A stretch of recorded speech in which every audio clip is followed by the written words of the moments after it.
चलिए शुरू करते हैं आज हमारा केमिकल बॉन्डिंग का फजान रूल। नीट के लिए कहा जाए तो इनऑर्गेनिक केमिस्ट्री के बहुत सारे क्वेश्चन फजान रूल से सॉल्व होते हैं। क्या खास बात है इस फजान रूल में?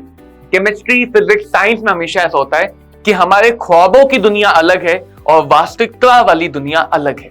इलेक्ट्रॉन अगर पूरी तरह से एनायन के पास है so that is perfectly symmetrical, non polarised electron cloud. Cation ने कुछ हिस्सा खींच लिया अपनी तरफ, that distortion itself is called as polarization.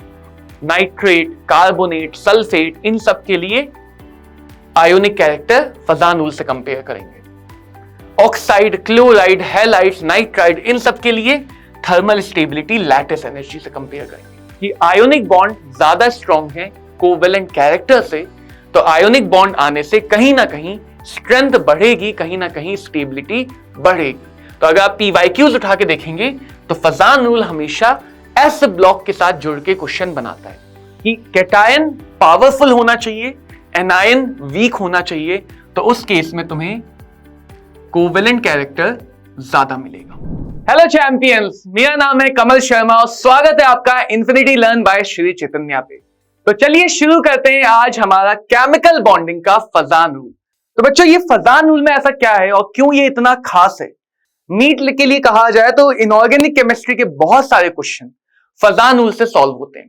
क्या खास बात है इस फजान रूल में? ये आपको आयोनिक कंपाउंड को समझा देता है। और हमें पता है दो ही टाइप के बॉन्ड मेन होते हैं, आयोनिक और कोवेलेंट। कोवेलेंट हमने समझ लेते हैं वेस्पर, VBT, MOT से। बचता जो खुशा है आयोनिक कंपाउंड का, वो समझते हैं फजान रूल से। और बहुत सारे बच्चे इसमें कंफ्यूज हो जाते हैं और गलत कर देते हैं और इसीलिए क्वेश्चन ज्यादा बनता है। तो आइए समझते हैं फजान रूल के बारे में। सबसे पहले फजान रूल है क्या? उससे भी बहुत पहले, कई हजार साल पहले, आयोनिक बॉन्ड क्या है? तो हमारे पास मान लेते हैं कि दो मॉलिक्यूल के एटम हैं, एक एलिमेंट के एटम हैं। एक है लेट्स से मेटल, या ये कह लो एक ऐसा एटम जिसकी आयोनाइजेशन एंथैल्पी कम है, यानी एक ऐसा मेटल जिसके लिए इलेक्ट्रॉन को लूज कर पाना आसान है। और एक ऐसा एटम है जिसकी इलेक्ट्रोनेगेटिविटी ज्यादा है, या ये कह लो जिसकी इलेक्ट्रॉन गेन एंथैल्पी या इलेक्ट्रॉन की एफिनिटी ज्यादा है, यानी एक अच्छा नॉन मेटल, एक अच्छा मेटल। एक इलेक्ट्रॉन खोना चाहता है, एक इलेक्ट्रॉन पाना चाहता है, बस हो गई बॉन्डिंग, बन गई अच्छी दोस्ती। एक की जरूरत दूसरे की पूरी कर देगा। तो जब भी एक एटम से इलेक्ट्रॉन की अदला बदली होती है, इलेक्ट्रॉन का ट्रांसफर होता है। क्या होता है? इलेक्ट्रॉन का ट्रांसफर होता है। तो हमें मिल जाता है एक ऐसा एटम जो इलेक्ट्रॉन को लूज कर चुका है और एक ऐसा एटम जो इलेक्ट्रॉन को गेन कर चुका है। एक पे आ चुका है बहुत अच्छे से पॉजिटिव चार्ज, एक पे आ चुका है नेगेटिव चार्ज। क्यों आया नेगेटिव चार्ज? क्योंकि ये एक्स्ट्रा इलेक्ट्रॉन इसके अंदर रिवॉल्व कर रहा होगा। तो यहां पे मैंने सिर्फ एक ही इलेक्ट्रॉन दिखाया है, वो इलेक्ट्रॉन जो ट्रांसफर हुआ, या दो इलेक्ट्रॉन का पेयर जो ट्रांसफर हुआ, तो सिर्फ वही इलेक्ट्रॉन दिखाए जो ट्रांसफर हुए। और ऐसे बॉन्ड के बाद अब देखो, एक पॉजिटिव एक नेगेटिव, उल्टा अट्रैक्ट करेगा, अपोजिट हमेशा अट्रैक्ट करते हैं। अपोजिट पास आना चाहता है, एक जैसे इंसान दूर जाना चाहते हैं। तो ये जो बॉन्ड बना इसका ही नाम है आयोनिक बॉन्ड या फिर इलेक्ट्रोवैलेंट बॉन्ड। बेसिकली एक ऐसा बॉन्ड जो कैटायन और एनायन के बीच का अट्रैक्शन है। कैटायन और एनायन के बीच का क्या है? अट्रैक्शन। प्यार मोहब्बत की बातें हैं कैटायन एनायन की। अब समझो, केमिस्ट्री, फिजिक्स, साइंस में हमेशा ऐसा होता है कि हमारे ख्वाबों की दुनिया अलग है और वास्तविकता वाली दुनिया अलग है। ये आइडियल केस है, ये हमारा आइडियल केस है कि भैया अगर आयोनिक बॉन्ड को परफेक्ट होना है, बिल्कुल शानदार, जोरदार, जानदार, जबरदस्त होना है, तो कैटायन को इलेक्ट्रॉन लूज करने के बाद उस इलेक्ट्रॉन से कोई मतलब नहीं, एनायन को इलेक्ट्रॉन गेन करने के बाद कैटायन से कोई मतलब नहीं। ट्रांसफर ऑफ इलेक्ट्रॉन का मतलब यही तो हुआ कि जिसने इलेक्ट्रॉन दे दिया, अब उसको इस बात से कोई फर्क नहीं पता कि उस इलेक्ट्रॉन की वहां पे पिटाई हो, कुटाई हो, क्या हो रहा है, कुछ भी हो, इसको फर्क नहीं पड़ना चाहिए। लेकिन सोच के देखो, क्या रियलिटी में ऐसा होगा? क्या कैटायन अपने नाजों से पाल के बड़े किए हुए इलेक्ट्रॉन के लिए अपने मोह को, अपने अट्रैक्शन को पूरी तरह से खत्म कर सकता है? कभी नहीं। पॉजिटिव चार्ज इलेक्ट्रॉन को छोड़ सकता है पूरी तरह से? कभी नहीं। तो वास्तविकता में क्या होगा? वास्तविकता में क्या होगा? कैटायन का मन नहीं लगेगा। कैटायन रोज फोन करेगा घुमा के, हाँ बेटा सब ठीक ठाक है, सब ठीक ठाक हालचाल है, कोई तंग तो नहीं कर रहा, कोई पिटाई विटाई तो नहीं हो रही है, कोई पैसे वैसे तो नहीं मांग रहा है। तो इलेक्ट्रॉन का कुछ ध्यान अपने पुराने, चलो इसको मायका बोल देते हैं, पुराने मायके में भी होगा और कुछ ध्यान अपने ससुराल में भी होगा। कायदे से ज्यादा ध्यान तो ससुराल में होना चाहिए, लेकिन इलेक्ट्रॉन पूरी तरह से ट्रांसफर नहीं हो पाया। इलेक्ट्रॉन पूरी तरह से ट्रांसफर नहीं हो पाया, कैटायन पूरी तरह से दे नहीं पाया, एनायन पूरी तरह से ले नहीं पाया। कैटायन का पॉजिटिव चार्ज भी पार्शियल, एनायन का निगेटिव चार्ज भी पार्शियल। बॉन्ड में देखा जाए तो शेयरिंग भी हुई है, थोड़ा बहुत इलेक्ट्रॉन बटा भी है। फॉर एग्जाम्पल मान लेते हैं कैटायन ने 100 में से 20% अपनी तरफ खींच लिया, एनायन के पास कितना बचा? 80%। तो हम कह सकते हैं 20-20% की तो भाई शेयरिंग हुई है, 20-20% की तो क्या हुई है? शेयरिंग हुई है, बंटवारा हुआ है, बराबरी का साझेदारी हुई है। लेकिन एनायन के पास 60% ट्रांसफर से भी आया है, 60% पूरी तरह से ट्रांसफर से आ गया है। शेयरिंग मतलब बॉन्ड के अंदर कोवेलेंट नेचर भी है, ट्रांसफर मतलब बॉन्ड के अंदर आयोनिक नेचर भी है। तो वास्तविक दुनिया का हर बॉन्ड पार्शियली कोवेलेंट होता है और पार्शियली आयोनिक होता है। और बच्चों हमें यही बात फजान रूल समझाता है, बहुत बेसिक सी बात है, लेकिन यही बात हमें फजान रूल समझाता है। और जब भी हम फजान रूल अप्लाई करना चाहेंगे, देखो अप्लाई तो तुम किसी भी कर सकते हो, तुम अप्लाई कोवेलेंट मॉलिक्यूल पे भी कर सकते हो, आयोनिक पे भी कर सकते हो, लेकिन फजान रूल जब भी अप्लाई करोगे इनिशियली एज्यूम कर लेना, क्या एज्यूम कर लेना? Bond is perfectly ideal, bond is perfectly ionic. और उसके बाद इस सिचुएशन पे, एक्चुअल सिचुएशन पे कैसे पहुंचे, ये हमें बताता है फजान रूल, ये हमें बताता है फजान रूल। जो एनायन का क्लाउड था, जो पहले उसी के पास था, वो पूरी तरह से नहीं रहा, तो इस प्रोसेस को बोलते हैं, क्लाउड के डिस्टॉर्ट होने की प्रोसेस को बोलते हैं पोलराइजेशन। क्या बोलते हैं? पोलराइजेशन, पोलैरिटी आ गई। तो इस बात को भी अच्छा समझो कि इलेक्ट्रॉन अगर पूरी तरह से एनायन के पास है, इलेक्ट्रॉन अगर पूरी तरह से एनायन के पास है, so that is perfectly symmetrical non polarised electron cloud. Cation ने कुछ हिस्सा खींच लिया अपनी तरफ, कुछ हिस्सा कस के पकड़ के खींच लिया, तो जो इलेक्ट्रॉन डिस्टॉर्ट हुआ, दैट डिस्टॉर्शन, अब वो एक जगह नहीं है, वो थोड़ा सा फैल गया, that distortion itself is called as polarisation, is called as polarisation. तो चलो मैं सम अप करता हूं चीजों को। पोलराइजेशन किसका हो रहा है? ध्यान देना, कुछ बातों पे ध्यान देना, उन वर्ड्स को अलग हाईलाइट करके लिख रहा हूं। पोलराइजेशन हो रहा है इलेक्ट्रॉन के क्लाउड का, इलेक्ट्रॉन जो ट्रांसफर हुआ था, वो क्लाउड किसके पास है? तो वो क्लाउड था एनायन के पास। किसने किया? खींचा किसने?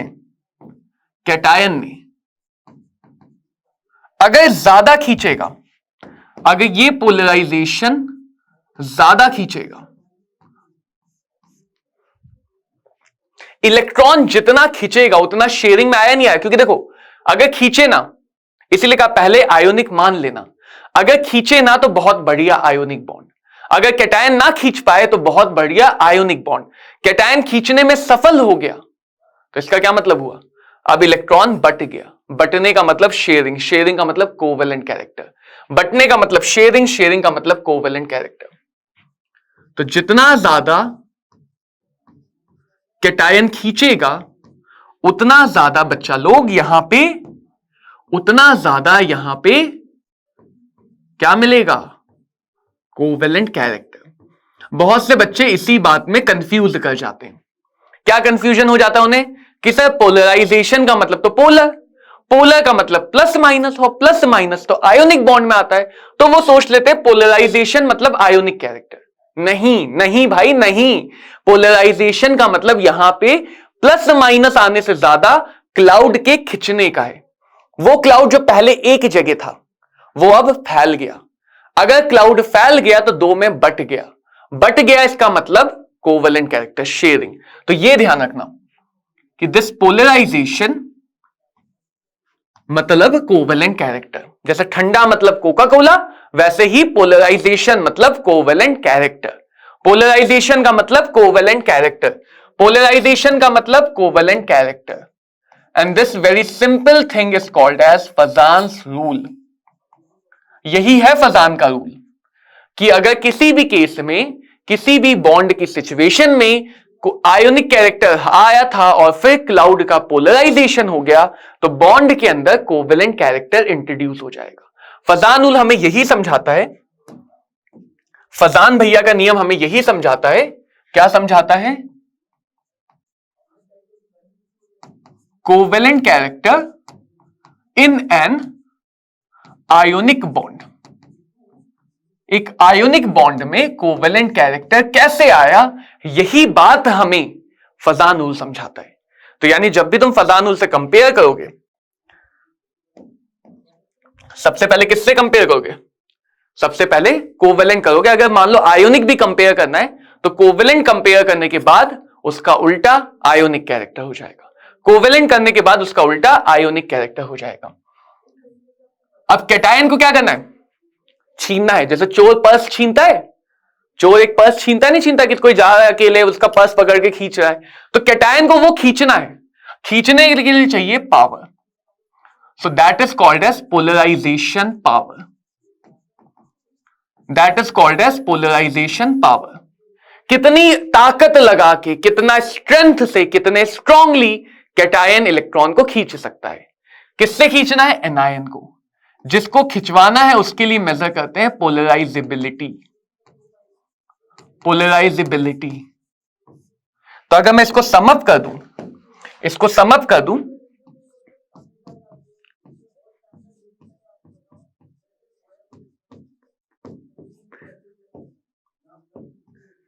कोवेलेंट कैरेक्टर ज्यादा कब आएगा?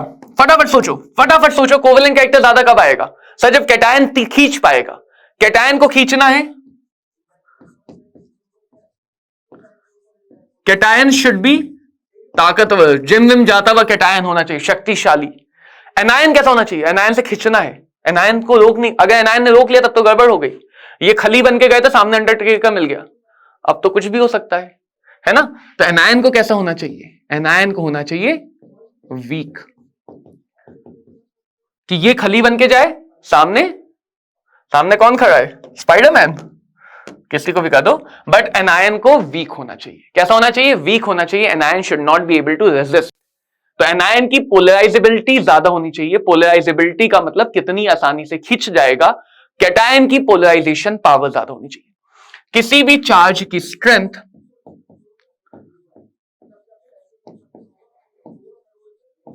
दो बातों पे डिपेंड करती है। चार्ज ज्यादा होना चाहिए, साइज छोटा होना चाहिए। चार्ज ज्यादा होना चाहिए बच्चों, और साइज क्या होना चाहिए? छोटा होना चाहिए। जितना ज्यादा चार्ज उतना पावरफुल, जितना ज्यादा चार्ज उतना पावरफुल।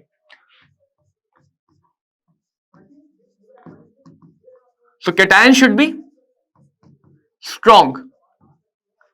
कैटायन स्ट्रॉन्ग होने के लिए बेसिकली हम उसी को चार्ज बाय साइज को चार्ज डेंसिटी बोलते हैं। कैटायन पे पॉजिटिव चार्ज ज्यादा,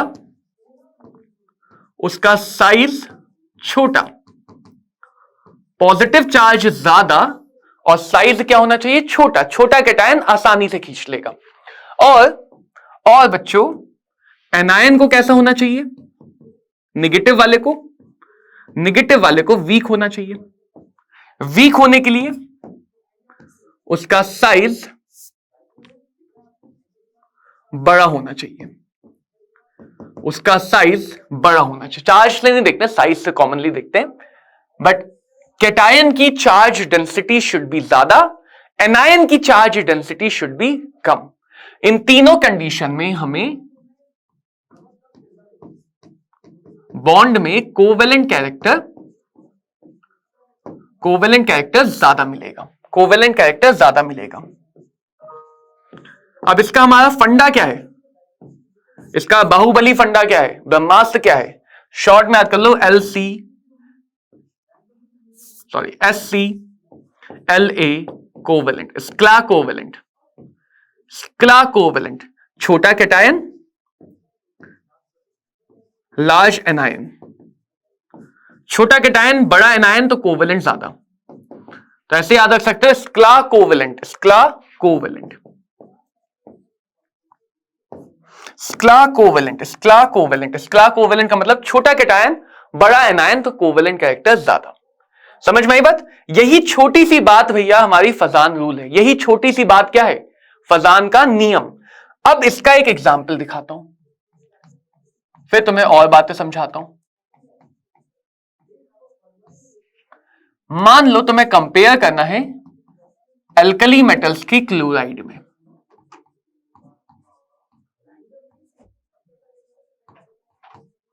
मान लो तुम्हें कंपेयर करना है एल्कली मेटल्स के क्लोराइड में, ठीक है। सबसे पहले देखो यहीं पे गलती होती है, बच्चा सोचता है जल्दी से आंसर निकाल लें। एक बात याद कर लें, down the group along the period कर सकते हो, हमेशा काम नहीं आएगा, तो इसीलिए रटो मत, समझो। सबसे पहले समझो कि तुम कंपेयर किस पे कर रहे हो। हमारे पास डिफरेंस क्या है, लीना की रब से फरियाद, लीना की रब से फरियाद। तो कंपेयर किस पे कर रहे हो वो सोचो पहले। कंपेयर हो रहा है कैटायन पे, एनायन सेम है, एनायन सेम है तो कैटायन के पॉइंट से सोचेंगे। अगर एनायन सेम है तो सोचेंगे कैटायन के पॉइंट से। तो कैटायन के पॉइंट से अगर देखें तो सबसे पहले कैटायन को कैसा होना चाहिए, स्ट्रॉन्ग। कैटायन का पॉजिटिव चार्ज ज्यादा और कैटायन का साइज छोटा, छोटा कैटायन बड़ा एनायन, कैटायन शक्तिशाली एनायन कमजोर। तो हमेशा मन में ये चीज ले आओ कि भाई तुम कंपेयर किस पे कर रहे हो, कभी गलत नहीं होगा फजानुल का क्वेश्चन। तुम कंपेयर किस पे कर रहे हो और जिस पे कंपेयर कर रहे हो उसकी कंपैरिजन की कंडीशन क्या है। फजानुल लगाना है तो कोवेलेंट कंपेयर होगा। तो अगर देखा जाए तो जैसे जैसे नीचे जा रहे हैं साइज बढ़ रहा है, साइज बढ़ रहा है। साइज अगर बढ़ेगा तो हमें कैटायन चाहिए छोटा, तो नीचे जाने पे एल्कली मेटल्स में, ऐसा नहीं है कि रट लो इसे, रटना कुछ भी नहीं है, नीचे जाने पे एल्कली मेटल्स में कोवेलेंट कैरेक्टर घट जाता है। नीचे जाने पे यहां पे कोवेलेंट कैरेक्टर घट रहा है। और अगर कोवेलेंट कैरेक्टर घटेगा, क्वेश्चन तुमसे मोस्टली आयोनिक कैरेक्टर पूछेगा, तो आयोनिक कैरेक्टर बढ़ेगा, आयोनिक कैरेक्टर बढ़ेगा।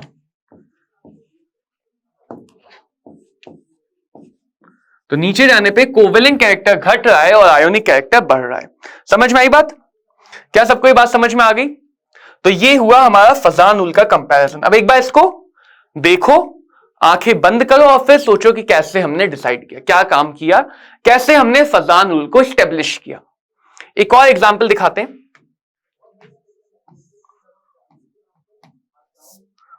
Sodium fluoride, sodium chloride, sodium bromide and sodium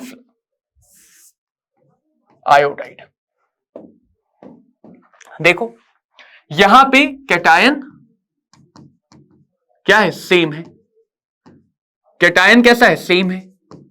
anion अलग अलग है, यानी इस बार जो हम सोचने वाले हैं वो एनायन से सोचना। तुम्हारे दिमाग में आएगा सर एनायन कैटायन दोनों अलग हो, तो कैटायन से सोच लो, नहीं तो क्वेश्चन आसान होगा तो तुम कर पाओगे। दोनों से सोचेंगे। एनायन कैसा होना चाहिए,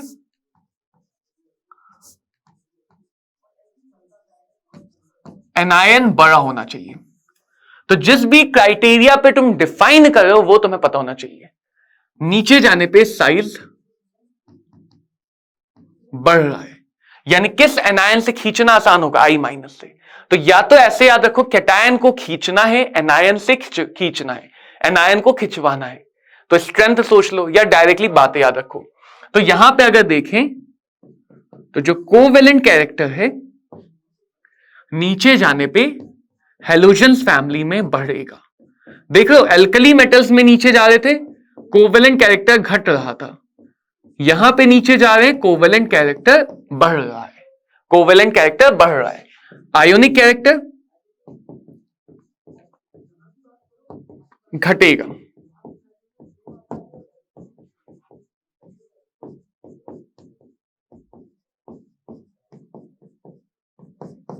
तो सोडियम फ्लोराइड, फ्लोराइड छोटा है, इलेक्ट्रॉन को कस के पकड़ेगा, कस के पकड़ेगा तो उसमें खींचना मुश्किल होगा, खींचना मुश्किल होगा तो अच्छे से नहीं खींचेगा तो आयोनिक रह जाएगा।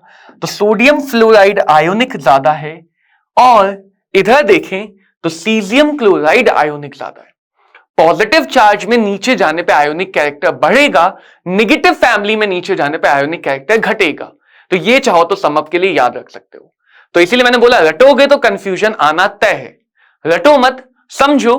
कैटायन को खींचना है तो उसको पावरफुल होना है, एनायन से खींचना है तो उसको वीक होना है। ये बात समझ कर रखोगे तो कभी भी गलती नहीं होगी, कभी भी गलती नहीं होगी।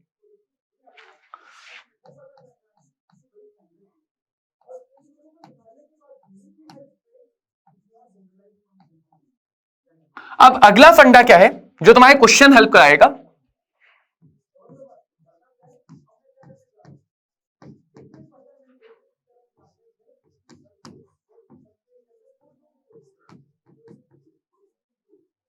छोटा कैटायन ज्यादा कोवेलेंट, छोटा एनायन ज्यादा आयोनिक। या इसमें मजा नहीं आएगा क्योंकि ये हम इस क्लास में कर चुके हैं, ये अभी हम ऑलरेडी एक बाहुबली फंडे में कर चुके हैं, तो इसमें मजा नहीं आएगा। तो मजा किस में आएगा? मजा आएगा भैया जब हम ये वाली बात करेंगे, lithium, beryllium, boron, aluminium. Boron को हटा दो चाहो तो एल्यूमिनियम। ये ऐसे मेटल हैं, ये ऐसे मेटल हैं जिनके कंपाउंड में, क्योंकि छोटे और पावरफुल हैं, इन मेटल्स के कंपाउंड डोमिनेंटली, कई बार पूछ लेते हैं किसका कोवेलेंट कैरेक्टर डोमिनेंट है, किसका आयोनिक।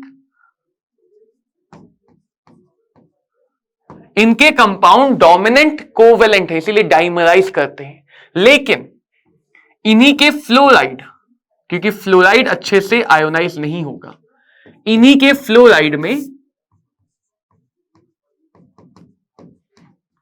कौन सा कैरेक्टर डोमिनेंट है? आयोनिक। कौन सा कैरेक्टर डोमिनेंट है? आयोनिक। तो कई बार तुमसे क्वेश्चन ऐसे पूछ लेंगे इन चार कंपाउंड में से कौन सा आयोनिक है। कौन सा आयोनिक मतलब हर compound partially ionic partially covalent. कौन सा आयोनिक मतलब किसका आयोनिक कैरेक्टर ज्यादा है या फिर किसमें आयोनिक कैरेक्टर डोमिनेट करता है। तो मेटल के ज्यादातर कंपाउंड में आयोनिक डोमिनेट करता है। ये तीन जो बहुत छोटे और खतरनाक कैटायन है ये खींच लेते हैं, तो इनमें कोवेलेंट कैरेक्टर डोमिनेट करता है और इसीलिए इनके कंपाउंड इलेक्ट्रॉन डेफिशिएंट होते हैं। इसीलिए ये तीनों ज्यादातर कोवेलेंट जो कंपाउंड बनाते हैं वो इलेक्ट्रॉन डेफिशिएंट होते हैं, वो इलेक्ट्रॉन डेफिशिएंट होते हैं। क्या सबको ये बात समझ में आ गई? क्लियर है? तो ये बातें हमें ध्यान रखनी है। दूसरी बात जिस पे क्वेश्चन मिलेगा,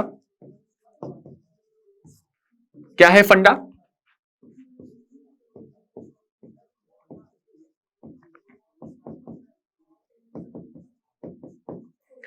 थर्मल स्टेबिलिटी कंपेयर करने को आएगा। तुमसे कई बार बच्चों आएगा कि थर्मल स्टेबिलिटी कंपेयर करो। थर्मल स्टेबिलिटी में देखें तो जो आयोनिक बॉन्ड है वो ज्यादा स्ट्रांग है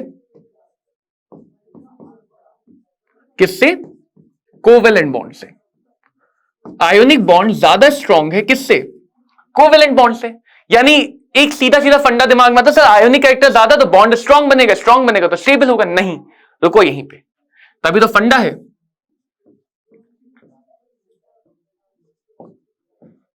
अगर तुम्हारे पास जो एनायन है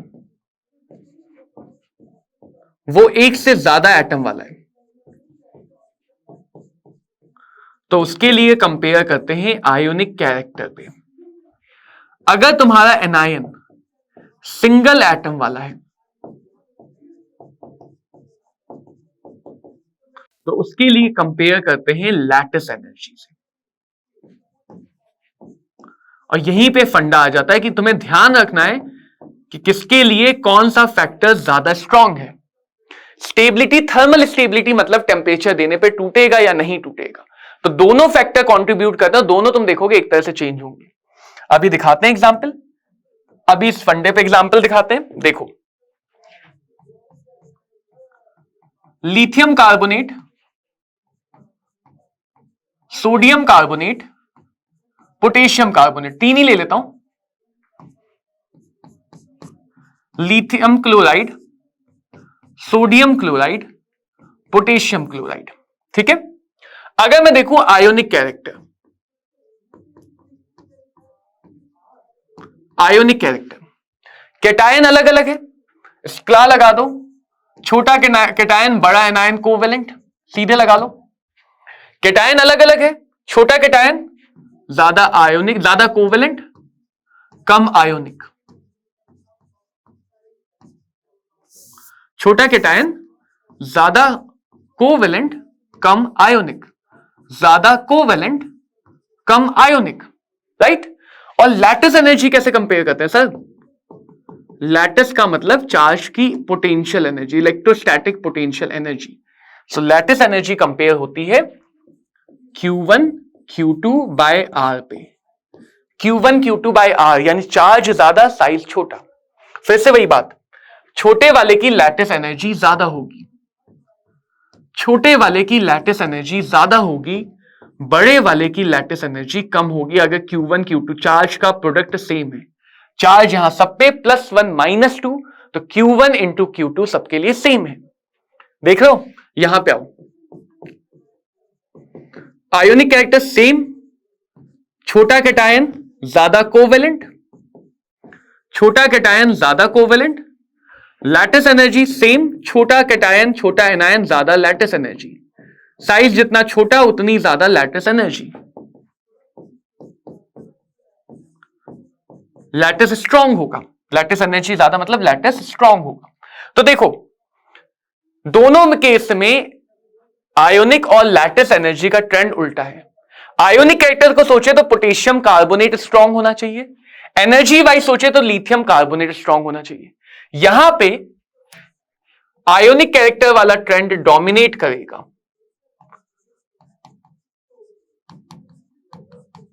और यहां पे लैटिस एनर्जी वाली बात डोमिनेट करेगी। तो कैसे तुम याद रखोगे सर कहां पे कौन सी बात से डिसाइड होगा? और इसीलिए थर्मल स्टेबिलिटी के क्वेश्चन में बच्चे हो जाते हैं गोल। तो कहां पे कौन सी बात डिसाइड करेंगे? एनायन देखो, अगर एनायन एक से ज्यादा एटम वाला है, अगर एनायन एक से ज्यादा एटम वाला है तो आयोनिक कैरेक्टर देख लो, यानी फजान रूल से कंपेयर करो। अगर एनायन एक एटम वाला है तो लैटिस एनर्जी देख लो, यानी Q1 Q2 बाय साइज से कंपेयर करो। Q1 इंटू Q2 का प्रोडक्ट डिवाइडेड बाय साइज से कंपेयर करेंगे। तो फजान रूल में बहुत सारे छोटे छोटे फैक्ट्स आते हैं, बट सबसे ज्यादा क्वेश्चन बनता है कैरेक्टर कंपेयर करने वाले। और जब एस ब्लॉक में चले जाओ तो इनकी आयोनिक के साथ थर्मल स्टेबिलिटी कंपेयर करने वाले। नाइट्रेट, कार्बोनेट, सल्फेट, इन सब के लिए आयोनिक कैरेक्टर फजान रूल से कंपेयर करेंगे।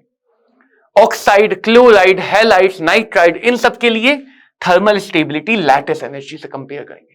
तो ये एक फजान रूल का बहुत इंपॉर्टेंट एप्लीकेशन है कि आयोनिक बॉन्ड ज्यादा स्ट्रॉन्ग है कोवेलेंट कैरेक्टर से, तो आयोनिक बॉन्ड आने से कहीं ना कहीं स्ट्रेंथ बढ़ेगी, कहीं ना कहीं स्टेबिलिटी बढ़ेगी। तो अगर आप PYQs उठा के देखेंगे तो फजान रूल हमेशा एस ब्लॉक के साथ जुड़ के क्वेश्चन बनाता है। तो आई होप सबको ये फजान रूल समझ में आया हो।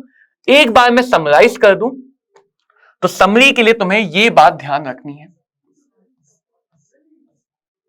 समरी के लिए तुम्हें यह बात ध्यान में रखनी है कि कैटायन पावरफुल होना चाहिए, एनायन वीक होना चाहिए, तो उस केस में तुम्हें कोवेलेंट कैरेक्टर ज्यादा मिलेगा, कोवेलेंट कैरेक्टर ज्यादा मिलेगा। तो यह बात हमें बच्चों ध्यान में रखनी है। फजान रूल यही समझाता है कि किसी आयोनिक मॉलिक्यूल में कोवेलेंट कैरेक्टर कैसे आता है। तो उम्मीद करता हूं सबको फजान रूल अच्छे से क्लियर हो गया हो। अब इसके कुछ क्वेश्चंस प्रैक्टिस करो। देखो, क्वेश्चन नहीं प्रैक्टिस करोगे, कॉन्सेप्ट समझ में आएगा, 4 दिन बाद भूल जाओगे। तो क्वेश्चंस प्रैक्टिस करो। कोई क्वेश्चन, कोई टॉपिक ना समझ में आए तो उसके कमेंट बॉक्स में पोस्ट करो, हम उसका डिस्कशन करेंगे, सोल्यूशन देखेंगे, हम उसको समझाएंगे, जो भी बन सकता है वो किया जाएगा। तो मिलेंगे अगले सेशन में एक और बहुत इंपॉर्टेंट से टॉपिक के साथ। ये सारे टॉपिक ऐसे हैं जो आपकी केमिस्ट्री को आपके लिए बहुत ज्यादा आसान और बहुत ज्यादा स्ट्रांग बना देंगे। तो मिलते हैं बच्चों अगले सेशन में। ऐसे ही मन लगा के पढ़ाई करते रहो, अच्छे से पढ़ाई करोगे तो अच्छे से डॉक्टर बनोगे, डॉक्टर बनोगे तो नाम रोशन करोगे अपना, घर वालों का, हमारा, सबका, और वही तो हमारा सपना है, right? So have a great day. Thank you all, bye bye.